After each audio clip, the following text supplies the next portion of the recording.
आपको याद होगा किस तरह से गुजरात में किस तरीके से ऊना कांड को हम लोग नहीं भूल सकते कि टेलीविजन में दिखा के फोटो खींचते हुए और कोड़े मारे जा रहे थे, और इस तरह से एक जगह नहीं अनेकों जगह।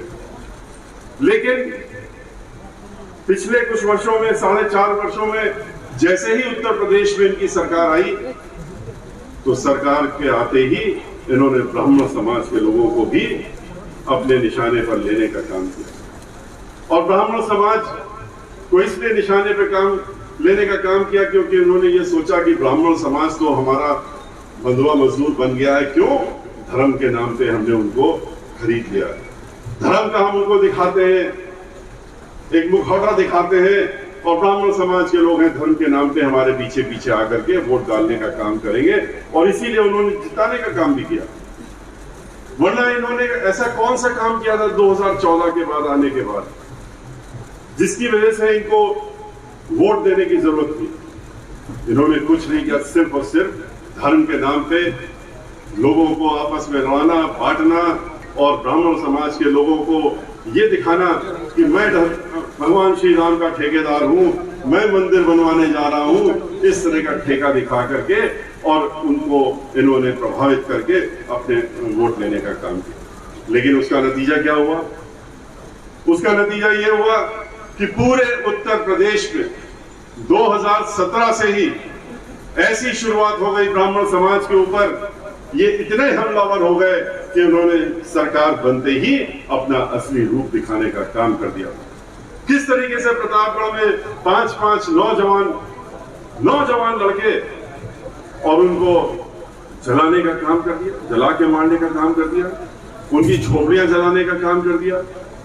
मैं तो उनके घर पे गया था, कहा कि ये तो वहां के मंत्री जो भारतीय जनता पार्टी के थे अपनी पीठ ठोक रहे थे, मीडिया में कह रहे थे कि बहुत बड़े अपराधी थे, इनको ठीक मार दिया गया और ठीक इनकी मौत हो गई। लेकिन उनके जब हम घर गए तो घर तो नहीं था, झोपड़ी थी।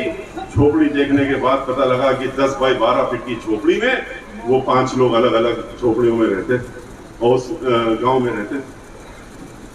उनके किसी के वो अकेले औलाद थे, किसी के वो रोटी रोजी अपने वही कमाने वाले थे, लेकिन उनको ठिकाने लगाने का काम कर दिया और वहां से अपनी आगाज दे दी कि हमने शुरुआत कर दी है अब दलित समाज के साथ साथ में अब ब्राह्मण समाज के ऊपर भी हम हमलावर होंगे। और ये इन्होंने उसके बाद वहां से आगे बढ़ करके, चाहे फिर वो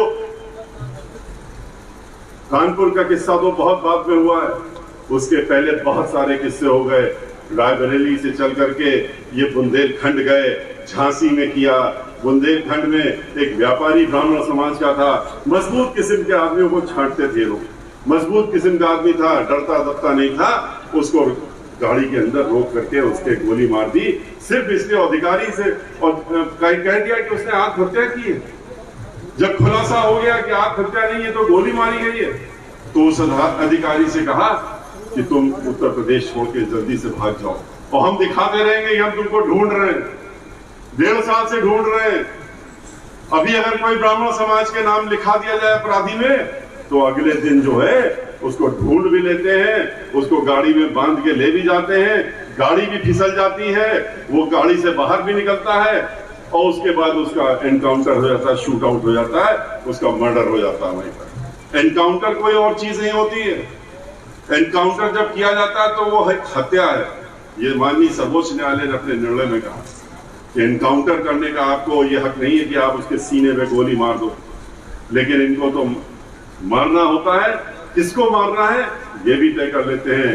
वरना बलिया में आप सब लोगों ने टेलीविजन में देखा किस तरीके से जिन लोगों के ऊपर इनका हाथ है, उन वहां के एमएलए और उन लोगों में से एक आदमी उनका जो था, उसने कैसे खुलेआम पब्लिक के सामने गोली मारी और एसडीएम भी मौजूद थे, लेकिन पूरा शासन प्रशासन खड़ा हो गया उसको बचाने के लिए और उसको बचाने का काम किया। उन्नाव में किस तरीके से रेप होता है एक लड़की का, लेकिन वहां के एमएलए को बचाने के लिए, क्योंकि वो भारतीय जनता पार्टी के तो थे ही पर उनके चहेते भी थे, इसलिए उनको बचाने के लिए पूरा अमली जामा लग गया। लेकिन जिस तरीके से झांसी में छत में सो रहे थे 5 ब्राह्मण और उनको वहां ले जाके मारने का काम किया। ऊपर दिखाया कि छत पे सो रहे थे और वहां पर मार दिया, जबकि उठा करके लाए थे कहीं से और वहां मारने का काम किया, सर कटवाने का काम किया। एक दो नहीं, कोई जिला छोड़ा नहीं इन्होंने जहां दहशत न फैलाई हो।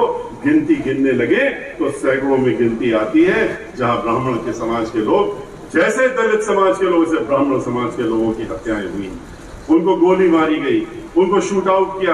कानपुर में एप्पल कंपनी में काम कर रहा था तिवारी, उसको गाड़ी रोकी, नाम पूछा और उसके सीने में गोली मार मर गया। हम उसके जब घर गए कोई देखने वाला नहीं आया पूछने। जब हम घर गए तो फौरन अमली जामा आ गया, सरकार के उप मुख्यमंत्री भी आ गए, मंत्री भी आ गए और वहां आकर के आश्वासन दे करके गए कि कोई बयान मत दीजिएगा, हम आपकी पूरी देखभाल करेंगे, हम आपके बच्चे की देखभाल करेंगे और सब कुछ करेंगे, इतना रुपया देंगे।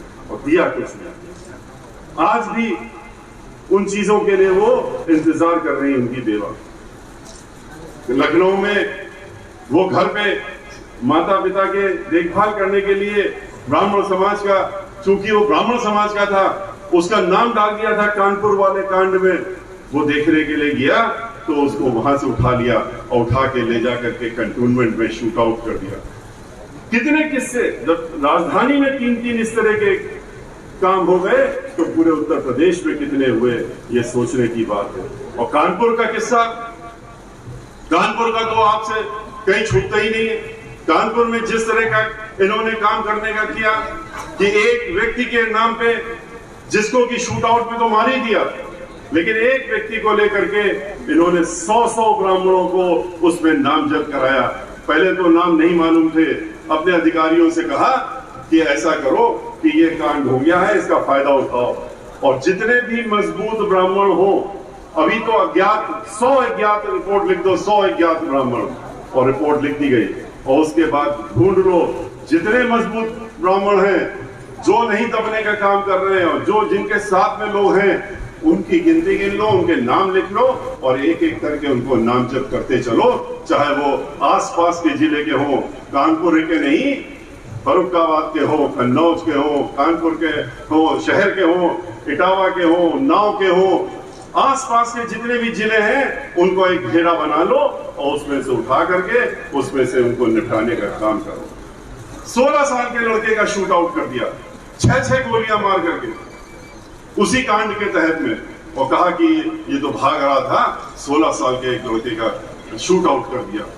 मुंबई में और कलकत्ता में जो ब्राह्मण समाज के लोग जिनको नामजद बाद में कर दिया, वो वहां पर थे उस दिन जिस दिन ये किस्सा हुआ है, और उनको भी उठा लिया। और आज भी 50 से ज्यादा उसमें से जो नामजद इन्होंने बनाए थे वो जेल के पीछे सड़ रहे हैं और उनको वहां बंद कर रखा है। और सारी दफाएं जितनी हो सकती थी इंडियन पीनल कोड में वो उनके ऊपर लगा करके इंतजाम किया कि वो कभी छूटने ना पाए। इतना ही नहीं, जब गिरना शुरू करते हैं और जब तय कर लेते हैं कि हमें तो इस समाज को सबक सिखाना है, इस समाज को ठिकाने लगाना है, तो किस हद तक गिर गए। एक 16.5 साल की लड़की खुशी दुबे, उसका क्या दोष था? वो कौन सी बड़ी भारी आतंकवादी या टेररिस्ट थी? वो तो 29 तारीख को ब्याह के आई थी, 29 और 30 को शादी हुई, रात में हुई, 29 और 30 तारीख हो गई थी और पहली तारीख उसका पहला दिन था, 1 जुलाई। 2 तारीख को ये किस्सा हो जाता, उसको भी उठा ले गए। 7 दिन तक तो कहीं पर अज्ञात स्थान पर रखा, कहां ले गए, क्या किया, ये भी नहीं किसी को बताते हैं। जब हल्ला हुआ कि वो लड़की कहां चली गई, इसकी शादी हुई थी, तो 7 दिन के बाद उसको ले जा करके और रिमांड होम में भी नहीं, जेल में बंद करने का काम कर दिया। 3 महीने तक जेल में रखा। जब ये रिपोर्ट आई जुवेनाइल बोर्ड की कि ये तो 16.5 साल की लड़की है, तो अब उसको उन्होंने ले जाके रिमांड होम में डाल दिया। बाराबंकी में रहने वाली कानपुर के माता पिता इतने गरीब, और वो कानपुर में, और उसको ले जा करके आपने रिमांड होम में बाराबंकी में डालने का काम कर दिया। और जितनी दफाएं हो सकती थी उस लड़की के ऊपर, खुशी दुबे के ऊपर, खुशी दुबे के ऊपर इतनी दफाएं हैं जितनी बड़े से बड़े दुर्दान दफराती के ऊपर नहीं हो सकती, उतनी उसके ऊपर दफाएं लगा दी। 302 से शुरू करते हुए सारी दफाएं लगाने का काम कर दिया। पूछा गया जब कि ये क्या इसका जुर्म है, कहते हैं कि 3 औरतें बाहर दिख रही थी छत में, उन 3 वो कुछ हाथ हिला रही थी, उनमें से ये भी होगी, और इसलिए उसको उठा लिया और उसको ले जाकर के जेल में बंद किया। जब ये पता लग गया इसकी तो बेल हो ही जाएगी, तो बेल ना होने पाए तो लखनऊ से बैठ के पूरे शासन और प्रशासन के लोगों ने अपनी ताकत लगाते हुए योजनाबद्ध तरीके से एक फर्जी सर्टिफिकेट बनवाई, और वहां के जो सुप्रिंटेंडेंट, महिला सुप्रिंटेंडेंट है जहां वो बंद है, उसने अपनी रिपोर्ट में लिखा कि यहाँ 2 कमरे में 48 लड़कियां बंद हैं, उनमें से एक ये लड़की भी बंद है, और उन 48 लड़कियों में से 47 लड़कियों ने ये हमसे कहा है कि अगर ये छूट गई, कि अगर हम छूट गए, ये कहती है हम लोगों से, अगर हम छूट गए तो बाहर निकल करके हम बहुत बड़े अपराधी बन जाएंगे और तुम लोगों को सबको भी उठवा लेंगे। इस तरह की एक कंप्लेंट फर्जी बना करके और उसकी बेल को खारिज कराने का काम किया। इंतजाम किया है कि वो जिंदगी भर वहीं पर जेल में पड़ी रहे। इतना ही नहीं, एक महिला जो घर में काम करती थी, उसका क्या दोष था, उसको भी उठा ले गए, और उसको तो ले ही गए, उसके साथ साथ में उसकी 3 साल के एक लड़का और 6 साल की बच्ची, उसको भी ले गए और वो भी जेल में बंद है। तो ये भारतीय जनता पार्टी की इस समय जो सोच है ब्राह्मण समाज के बारे में, वो समाजवादी पार्टी से हट करके नहीं है। हम लोगों ने सोचा, आप लोगों ने सोचा था कि समाजवादी पार्टी के मुखिया ने तो अखबार में भी उनका बयान छपा था कि ब्राह्मणों का काम नहीं करना है, इनको सबक सिखाना है। लोग याद करते हैं नीरज मिश्रा का किस तरह से कन्नौज में सर काट के, और समाजवादी पार्टी की सरकार के दौरान में लखनऊ मंगवाया गया था। इन सब चीजों को याद करके ब्राह्मण समाज ने उनको सबक सिखाते हुए उनको बाहर सत्ता से किया था। और ये भी याद होगा, ये किस्से सब हुए थे 2007 के पहले, जब उनकी सरकार थी 3 से 7 के बीच में। उसी को इन्होंने फिर जब 12 में आए तो 12 से लेकर 17 के बीच में भी उसी तरीके से इन्होंने ब्राह्मण समाज को बेइज्जत करने का काम किया था। याद करिए, लेकिन जब ब्राह्मण समाज की बेइज्जती हुई थी और ब्राह्मण समाज के सर कटवा करके मंगवाने का काम किया था, और ब्राह्मण समाज राजनीतिक रूप में शून्य पे पहुंच गया था, तब हम आपके बीच में आए थे। हम पूरे उत्तर प्रदेश में गए थे, आप यहाँ भी आए थे, इस जिले में भी आए थे, अलीगढ़ भी आए थे, और आकर के हमने आपसे बातें कुछ की थी। उनमें से कुछ मुख्य बातें आज मैं आपके सामने दोहराना चाहूंगा। हमने कहा था कि आप क्यों ऐसी स्थिति पे पहुंच गए, इसका कभी सोचने का काम करिए। आखिर ब्राह्मण समाज 13% तो सरकारी आंकड़े के हिसाब से है, और 16.5% ब्राह्मण समाज पूरे उत्तर प्रदेश में, वैसे 16.5%। 3 करोड़ से ज्यादा ब्राह्मण समाज के लोग उत्तर प्रदेश में रहते हैं, लेकिन फिर भी 5 से 6 MLA रह गए थे असेंबली में। ऐसे में हमने आपसे अनुरोध किया था कि जब इतनी बड़ी ताकत है, इसलिए आप कुछ नहीं दिख रहे और कुछ कर भी नहीं पा रहे हैं और कहीं पहुंच भी नहीं पा रहे हैं, क्योंकि आपके अंदर एकता नहीं है। हम लोग बिखरे हुए, अलग अलग तरह से बंटवारा किए हुए, अपने बारे में, स्वयं के बारे में सोचने लगते हैं।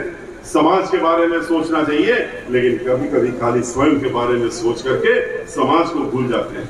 और इसका कारण है कि हम तो कान्य दुग्ध ब्राह्मण है, सरजूपारी ब्राह्मण है, सनाड ब्राह्मण है, इसमें बढ़ जाते हैं। कभी 20 विश्वास, 16 विश्वास, 12 विश्वास में बढ़ जाते हैं। कभी हम राय हैं या त्यागी हैं, इसमें बढ़ जाते हैं। हमने कहा था, जब तक आप अपने आप को समूचे रूप से इकट्ठा होकर के और ब्राह्मण के नाम से जानना नहीं शुरू करेंगे, आपको कोई पूछने वाला नहीं है। मिश्रा जी तुम संघर्ष करो, मिश्रा जी तुम संघर्ष करो। Bahujan Samaj party, Bahujan Samaj party. और जिस दिन आप लोग इकट्ठा हो जाएंगे, एक साथ अपने को एक समूह में रख लेंगे, तो हर व्यक्ति आपकी तरफ देखेगा, हर पार्टी देखेगी। आप इकट्ठा हुए, आप एक साथ हुए, आप लोगों ने 5 लाख से अलग संख्या में खड़े होकर के 9 जून 2005 को बहन मायावती जी मुख्य अतिथि थी, उस दिन उनका स्वागत करने का काम किया था, और अपनी ताकत दिखाने का काम किया था, अपनी आपने जो तैयारी है उसको भी दिखाने का काम किया था। बहन मायावती जी ने जब हमने उनको गणेश जी की प्रतिमा दी थी तो हाथ में लेकर यही कहा था कि हाथी नहीं गणेश है, ब्रह्मा विष्णु महेश है, और ये कहकर के अपनी बात सुनी। और उन्होंने ये भी कहा था उस दिन कि ब्राह्मण समाज की तैयारी को देख करके हम अपनी पार्टी का नारा कि जिसकी जितनी संख्या भारी उतनी उसकी हिस्सेदारी, इसको बदल करके अब जिसकी जितनी तैयारी और उतनी उसकी हिस्सेदारी का नया नारा देते हैं। और उन्होंने ब्राह्मण समाज की तैयारी के हिसाब से बढ़ चढ़ करके ब्राह्मण समाज को जहां 40 सीटों पे लड़े थे 85 सीटों पे लड़ाने का काम किया, और जब 85 सीटों पे ब्राह्मण समाज के लड़े तो 45 सीटों पर जीत के लिए आए थे। लेकिन इसलिए आए थे क्योंकि अकेले दम पे ब्राह्मण समाज एक भी सीट नहीं जीत सकता, क्योंकि उन्होंने भाईचारा बनाने का काम किया। हमने जो अनुरोध किया था उसको स्वीकार करने का काम किया था कि आप हमारे जो दलित समाज के भाई बहन हैं जो 23% हैं, और उनके साथ में पहले से ही अन्य समाज के लोग, चाहे वो बैकवर्ड समाज के हो चाहे अल्पसंख्यक हो, वो सब पहले से जुड़े हुए हैं। उनके साथ में भाईचारा जब आप बनाएंगे तो आप तो 2 ही लोग मिलकर के 40 हो जाते हैं, और बाकी जो मिल जोड़ेंगे तो कितने हो जाएंगे आप सोचने का काम करिए, और हर सीट पर खाली होने का काम करिए। और उसी की वजह से 45 सीटें जीते थे, क्योंकि सर्व समाज जो बहुजन समाज पार्टी का बहन मायावती जी के पीछे खड़ा था उसने अपना वोट भी देने का काम किया। लेकिन ब्राह्मण समाज ने भी अपना वोट देने का काम किया। हर सीट पे जाए जो भी व्यक्ति खड़ा हो उससे खुल करके अपना वोट बहुजन समाज पार्टी को दिया, और बहुजन समाज पार्टी की पूर्ण बहुमत की सरकार बनी। लेकिन बहन मायावती जी ने अगर वादा किया था तो जो वादा किया था कि उनका इस समाज का मान सम्मान और स्वाभिमान हम वापस करने का काम करेंगे, उसको वापस करने के समय जब सरकार बनी तो उन्होंने जितना हमने सोचा था कि इतना मिलेगा, उन्होंने उससे कहीं कहीं ज्यादा बढ़ा करके देने का समाज को करने का काम किया था। उन्होंने 15 MLC बनाए, विधान परिषद का अध्यक्ष ब्राह्मण समाज का बनाया, 15 मंत्रालय उन्होंने ब्राह्मण समाज के बड़े बड़े मंत्रालय देने का काम किया। नकुल दुबे भी उनमें से एक है। उन्होंने इतना ही नहीं 35 से ज्यादा ब्राह्मण समाज के लोगों को चेयरमैन वाइस चेयरमैन बना के मंत्री बनाने का दर्जा देने का काम, मंत्री बनाने का जो कैबिनेट मंत्री का दर्जा देने का काम किया। 5000 वकील उन्होंने पूरे उत्तर प्रदेश में उच्च न्यायालय और जिला न्यायालयों को मिला लीजिए तो ब्राह्मण समाज के 5000 वकीलों को सरकारी वकील भी बनाने का काम किया था। सरकारी वकीलों का जो मानदेय था उसको 10 गुना बढ़ा करके एक सम्मानजनक रूप देने का काम किया था। 6 MP बना के भेजा उन्होंने लोकसभा में ब्राह्मण समाज के, हमको उन्होंने राज्यसभा में अपनी पार्टी का नेता बनाया और आज तक बना के रखा है। और अब तो लोकसभा में भी उन्होंने ब्राह्मण समाज के व्यक्ति को इस समय नेता बनाने का काम किया है, आपको सम्मान देने। लेकिन इन पार्टियों ने क्या किया? इन्होंने जो किया वो आपके सामने मैंने अभी रखा। किसी भी रूप में देख लीजिए, कानून व्यवस्था में देख लीजिए, कानून व्यवस्था जो बहन मायावती जी के समय थी वो आज पूरे देश में लोग याद करते हैं कि कानून द्वारा कानून का राज चलाना तो कोई सीखना है तो बहन मायावती जी से सीखना। उन्होंने कानून का राज चलाने के लिए अपने खुद के मेंबर ऑफ पार्लियामेंट को 15 दिन पुरानी सरकार थी 2007 में कानून अपने हाथ में लेने का काम किया था, अपने घर से बुला करके और वहां से जेल भिजवाने का काम किया था और पूरे 5 साल तक रखा था। उन्होंने अपने 2 मंत्रियों को जेल भिजवाने का काम किया था क्योंकि कानून को उन्होंने अपने हाथ में लेने का काम किया था। इनकी तरह नहीं, चाहे समाजवादी पार्टी हो और चाहे भारतीय जनता पार्टी हो कि अपने ये मेरे अपने हैं, ये तो मेरी पार्टी के हैं, ये दुर्दांत अपराधी हैं, तो कोई बात नहीं, ये तो हमारे अपने हैं, इनको तो बचा के रखना है। बहन मायावती जी के यहाँ इस तरह से न्याय नहीं चलता था। इसीलिए आप देखिए कि हमारे जब उस समय सरकार चल रही थी तो रात के 2 बजे भी अगर किसी महिला को घर से बाहर जाना हो किसी कारण से, जरूरी काम से, तो वो सोचती भी नहीं थी, बेहिचक उठ करके और घर से अपने काम के लिए निकल जाती थी, क्योंकि उसको ये मालूम था कि कोई भी व्यक्ति उसकी तरफ गलत निगाह उठा के नहीं देख सकता, क्योंकि इस प्रदेश की मुखिया बहन मायावती जी हैं और उसको ये अच्छी तरीके से मालूम है। लेकिन आज हर 2 घंटे में जो इनकी क्राइम ब्यूरो की रिपोर्ट है उसके तहत में हर 2 घंटे में एक महिला का रेप होता है उत्तर प्रदेश में। ऐसी स्थिति पे हम लोग पहुंच गए जहां पूरे देश में नहीं पूरे दुनिया में हम लोग बदनाम हो रहे हैं कि ऐसा प्रदेश चल रहा है जहां हर 2 घंटे में एक महिला का रेप हो जाता है, बच्चियों के साथ में दुराचार होता है। ये सब चीजें कानून के साथ साथ में विकास में अगर ले लीजिए तो उत्तर प्रदेश का विकास जो बहन मायावती जी ने किया वो आज तक दोबारा नहीं हो पाया। कोई शहर ले लीजिए, कोई गांव ले लीजिए, कोई वो ले लीजिए, हर जगह बहन मायावती जी ने समग्र विकास करने का काम किया। और चाहे वो धर्म स्थली क्यों ना हो, जहां ब्राह्मण समाज के लोगों की खास तौर से आस्था जुड़ी होती है। अयोध्या में जितने सरयू नदी में के किनारे किनारे घाट के बने हुए थे, उन सबको ठीक कराने का काम बहन मायावती जी की सरकार में हुआ था।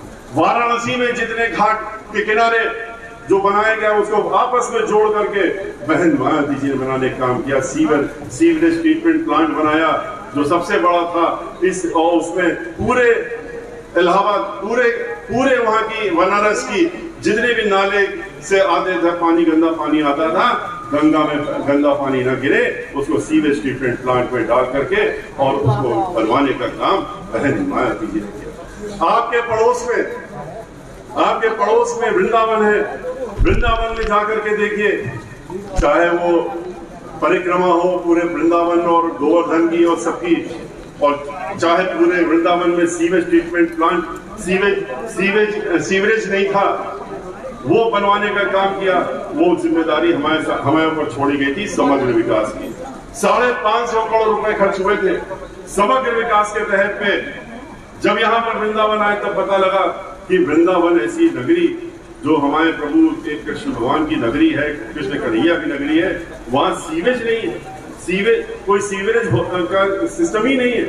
तो पूरे वृंदावन में उसको डलवाने का काम किया, पानी की व्यवस्था करी, वहां पर एक विधवा आश्रम बनवाने का काम किया, कच्ची सड़क पक्की सड़क पूरे परिक्रमा के लिए बनाने का काम किया, वहां पर एक 100 बेड का हॉस्पिटल बनाने का काम किया, बस अड्डा बनाने का काम किया, वहां का मेला घोषित कराने का काम, सरकारी मेला घोषित कराने का काम, उसको करने का काम किया, टोल टैक्स खत्म करने का काम किया, वहां पर एक बिजली घर भी बना करके देने का काम किया। ये बहन मायावती जी ने। ये लोग खाली धर्म के नाम पे और धर्म स्थली के नाम पे ये खाली वोट बटोरना जानते हैं, काम करना नहीं जानते हैं। और इसीलिए जब हम अयोध्या गए, हमने 23 तारीख को अयोध्या से पहला चरण शुरू किया था, दूसरा चरण हमने वृंदावन में बांके बिहारी जी के दर्शन करके और दूसरा चरण शुरू किया जो अभी चल रहा है और 14 तारीख तक चलेगा। लेकिन जब हम अयोध्या गए तो पूरी भारतीय जनता पार्टी, इनके लोगों ने विरोध करने का काम ये किया। मीडिया से कहा कि इनसे पूछो कि ये प्रश्न करो कि ये अयोध्या क्यों आए, इनका अयोध्या से क्या लेना देना, क्योंकि अयोध्या में तो हमारा ही जिम्मेदारी है और हमारा ठेका। भाई आप ठेका ले सकते हैं क्या भगवान श्री राम का? इससे कोई भी व्यक्ति भगवान श्री राम का ठेकेदार बन सकता है? हम लोग तो ब्राह्मण समाज के हैं, हम लोगों को तो जन्म से पैदा होने के तुरंत बाद ही से ऐसे संस्कार डाल दिए जाते हैं कि आप भगवान श्री राम, भगवान श्री कृष्ण, आप भोले बाबा शंकर जी की, आप हनुमान जी की, आप माँ दुर्गा की, इन सबकी स्तुतियां याद कराई जाती हैं और कहा जाता है घर से निकलो उसके पहले इनको जो है इनकी पूजा करो, पूजा अर्चना करो, उसके बाद घर से बाहर निकला करो। तो हम लोग तो यही करते आ रहे हैं, नृत्य करते आ रहे हैं। भगवान श्री राम हमारे भी आराध्य हैं और अगर हम उनके दर्शन करने जा रहे हैं अयोध्या में तो कहते हैं कि आप वहां क्यों आ गए? और वो तो बाद में पता लगा कि क्यों इतना नाराज थे, क्यों नहीं चाहते थे कि हम वहां जाएं। क्योंकि जब वहां गए तब पता लगा कि 1993 से आप विदेशों से इस देश में हर जगह से रुपया लेकर के चंदा इकट्ठा कर करके आपने तो लाखों करोड़ रुपया इकट्ठा कर लिया खाली इसी नाम पे कि हमको मंदिर बनाने जा रहे हैं, हमको उसके लिए पैसा चाहिए। जब सर्वोच्च न्यायालय का निर्णय आया 1 साल से ज्यादा हो गया, 1.5 साल, तब भी आपने उस समय से, उसके बाद से आपने फिर से लोगों को झोला लेके भेज दिया सबके यहाँ और कहा कि इसमें पैसा मांगो, चंदा मांगो कि मंदिर बनाना है। और कहते हैं कि 10,000 करोड़ रुपया सिर्फ इकट्ठा हुआ है, अभी तो हमको बहुत और इकट्ठा करना है। इनसे हम पूछना चाहते हैं कि आपने ये रुपया करा क्या, कहां उसको लगाया? अयोध्या के नाम पे जब देखिए तब सुनने को मिलता है, टेलीविजन के माध्यम से बार-बार माननीय मुख्यमंत्री जी कहते हैं हजारों करोड़ की योजनाएं हमने दे दिया है अयोध्या को, लेकिन कहां पर गया वो रुपया, कौन सी योजना में जा रहा है? हम तो अयोध्या नगरी गए, वहां तो कुछ भी नहीं विकास दिखा, समग्र विकास तो छोड़िए, वहां के हालात किसी और जगह से भी ज्यादा बदतर नजर आ रहे हैं, वृंदावन की तरह नहीं। हाँ, हालांकि अब भी वृंदावन में उन्होंने वृंदावन को भी खराब करने की योजना बना ली, क्योंकि वहां पर जो काम हमने किए थे और जो चीजें लगाई थी, चाहे वो फुटपाथ के साथ में हमने बेंच लगवाई थी खड़े होकर के खुद, जिससे कि जो परिक्रमा करते हैं उनको परेशानी ना हो, बुजुर्ग हैं, महिलाएं हैं, उनके बैठने का स्थान हो, पानी पीने के हमने जगह जगह बनाए थे, वो सब बेकार हो गए, सब टूट गए, लेकिन उसको भी नहीं संभाल पा रहे। अयोध्या में तो कुछ किया ही नहीं, और मंदिर के नाम पे भी आपने क्या किया, खाली ईंट की पूजन कर दी। 1 साल पहले 5 तारीख को 2 दिन बाद 1 साल हो जाएगा, 5 अगस्त को आपने 4 ईंटों की पूजा करी, भूमि पूजन नहीं किया, आपने कोई और नहीं किया। इस देश के सभी विद्वान पंडितों ने और सबने कहा कि ये 5 तारीख अगस्त जो है वो सही दिन नहीं है, आप गलत दिन चुन रहे हैं, लेकिन उनको इससे मतलब नहीं था। उन्होंने कहा कि हम किस दिन कार्यक्रम दे सकते हैं, वहां पर मुख्य अतिथि हम उसके हिसाब से तय करेंगे, और वहां पर ईंट पूजन करा दी, और उसका नतीजा क्या है कि आज तक वो नींव तक नहीं पड़ पाई है। मंदिर की बात तो बहुत बात की बात है, क्योंकि नियत ही नहीं है मंदिर बनाने की, नियत तो सिर्फ इतनी थी कि भगवान श्री राम का नाम लेकर के और उनको एक वोट की वस्तु बना के, और हम उनके नाम पे वोट मांगते रहेंगे और धर्म के नाम पे वोट मांगते रहेंगे, और इसीलिए नहीं चाहते थे कि हम वहां जाएं। धर्म के ठेकेदार बनते हैं ये, और जबकि पूरा जो प्रदेश में राज्य चल रहा है वो अगर राम राज्य यही है, तो ऐसी कल्पना तो राम ने भी नहीं की थी कि ऐसा राम राज्य होगा जहां इस तरह से मारकाट होगी, इस तरह से लोगों को आपस में लड़ाया जाएगा, इस तरह से वैमनस्यता फैला करके सिर्फ वोट के लिए एक माहौल बनाया जाएगा। ऐसा राम राज्य कभी नहीं कल्पना में भगवान राम भी नहीं कर सकते, लेकिन इन्होंने इस तरह के माहौल बना करके दहशत का माहौल पूरे प्रदेश में बना के रखा हुआ है, और कहते हैं धर्म के ठेकेदार हैं। धर्म के अगर ठेकेदार हैं तो आज देश उत्तर प्रदेश में जो 1500 संस्कृत स्कूल जहां पर संस्कृत पढ़ाई जाती है, वेद पढ़ाए जाते हैं और वेदों का पाठन कराया जाता है, पुराण पढ़ाए जाते हैं, उनको क्यों बंद करा रहे हैं? 500 तो बंद हो गए, क्योंकि आप टीचर के लिए पैसा नहीं दे रहे, वहां टीचर नहीं है। जब टीचर नहीं तो पढ़ने वाला कहां से आएगा?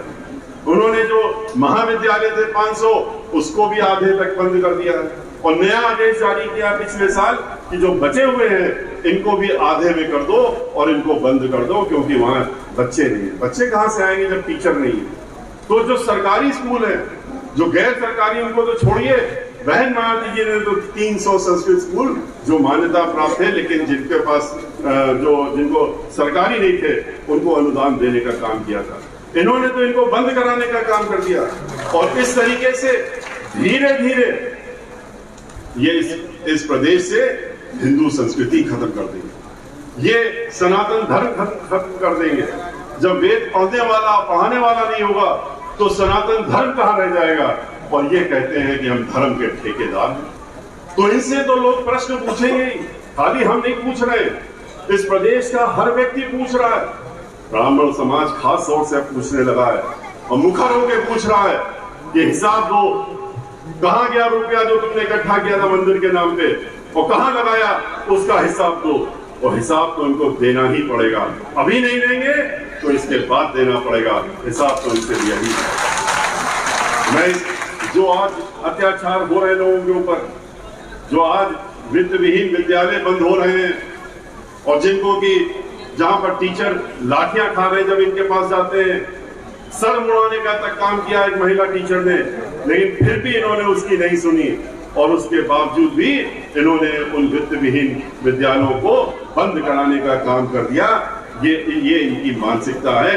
बहन मायावती जी से जब वो लोग मिले, उन्होंने कहा कि आप परेशान ना होइए, हमारी सरकार आने दीजिए, हम आते ही एक कमीशन बैठा लेंगे और 3 महीने में रिपोर्ट लेकर के उसको आपकी ये सारी समस्याओं को दूर करने का काम ये मेरी जिम्मेदारी है।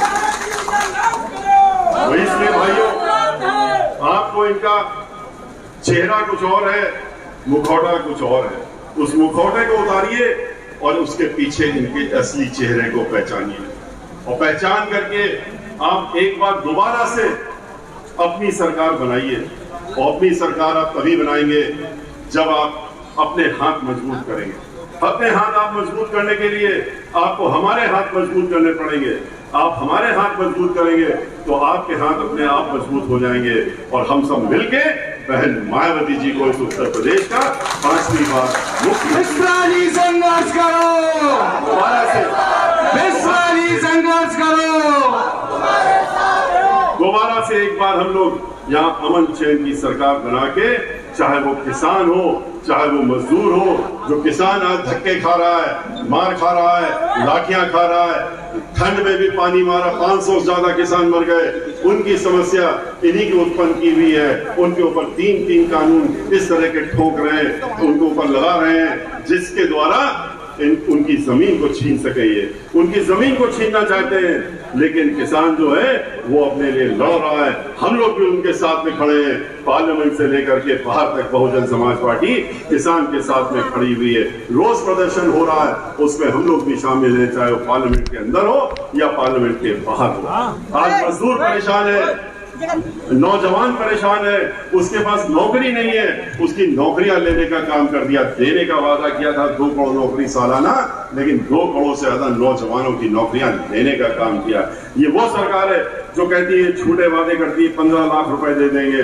और जब नहीं दिया तो लोगों से कहा वो तो जुमला था। और जब नौजवानों ने कहा कि हमारी नौकरी का क्या होने वाला जो आपने कहा था, तो उनसे कहते हैं जाइए, आप पढ़े लिखे हैं, आप पीएचडी होल्डर हैं, आप जाकर के पकौड़े बेचने का काम करिए और उस तरह से अपना काम चलाने। पकौड़ा बेचना कोई खराब चीज नहीं है, हम लोग उनका बहुत आदर सम्मान करते हैं जो ये काम इस तरह के काम करते हैं। हम लोग तो उन्हीं के लिए खड़े ही होते हैं। हमारी बहुजन समाज पार्टी इस तरह के लोगों के लिए लड़ने का काम करती है। लेकिन आप वादा करते हैं कि आप पढ़ लिख करके आए, हम आप पीएचडी किए हुए हैं, आप डॉक्टरेट किए हुए हैं, हम आपको नौकरी देंगे, उनसे आप ये करते हैं, तो ये उनके साथ में वादा खिलाफी नहीं, बल्कि उनको वो नीचा दिखाने के लिए खाली कि देखिए आपने बड़ा भारी अपना बढ़ चढ़ करके वोट दिया था, हम आपको असली ठिकाने पर लगाने का काम हम करेंगे। इसलिए हमारा सबसे अनुरोध है, आप लोगों से अनुरोध है कि आप लोग इन बातों को ध्यान में रख करके खाली अपने तक सीमित मत रखिएगा, अपने भाई बंधुओं और उनके बीच में इनको पहुंचाने का काम करिए। उनको बताइए कि इनका असली चेहरा ये है और डरने की जरूरत नहीं है, दबने की जरूरत नहीं है, खास तौर से ब्राह्मण समाज के लोगों को, क्योंकि आप तो भगवान श्री परशुराम के वंशज हैं, जहां डरना और दबना सिखाया नहीं गया। आप देखिए, ये सब भी देखिए, भाईचारा बनाने का काम बहन मायावती जी ने सर्वजन हिताय सर्वजन सुखाय की बात की थी, तो उन्होंने सरकार जब अपनी बनाई तो उन्होंने सर्व समाज की सरकार बनाई थी।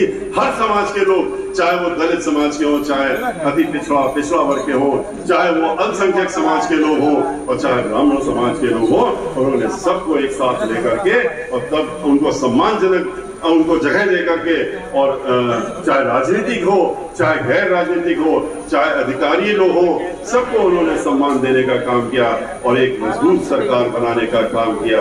आज बहन मायावती जी की सरकार जब होती है तो उत्तर प्रदेश में कोई दंगा फसाद नहीं होता है। क्यों नहीं होता है? क्योंकि दंगे फसाद आप जानते हैं कि चाहे समाजवादी पार्टी हो चाहे भारतीय जनता पार्टी हो, ये दंगे फसाद करवाते हैं और दंगे फसाद करवाए जाते हैं। दंगे फसाद कभी होते नहीं है। अगर होते तो बहन मायावती जी की सरकार में क्यों नहीं होते हैं? वहां पर क्यों अमन चैन से सब लोग रहते हैं और एक साथ रहते हैं? इसलिए आपको जरूरत है कि आप भी एक साथ मिल करके भाईचारा बनाते हुए हम लोगों के हाथ मजबूत करिए और बहन मायावती जी को उत्तर प्रदेश का 5वीं बार मुख्यमंत्री बना करके यहाँ सब समाज की सरकार बनाने का काम करिए। इसी के साथ हम अपनी बात समाप्त करते हैं, आपसे विदा लेते हैं। जय भीम, जय भारत, जय परशुराम।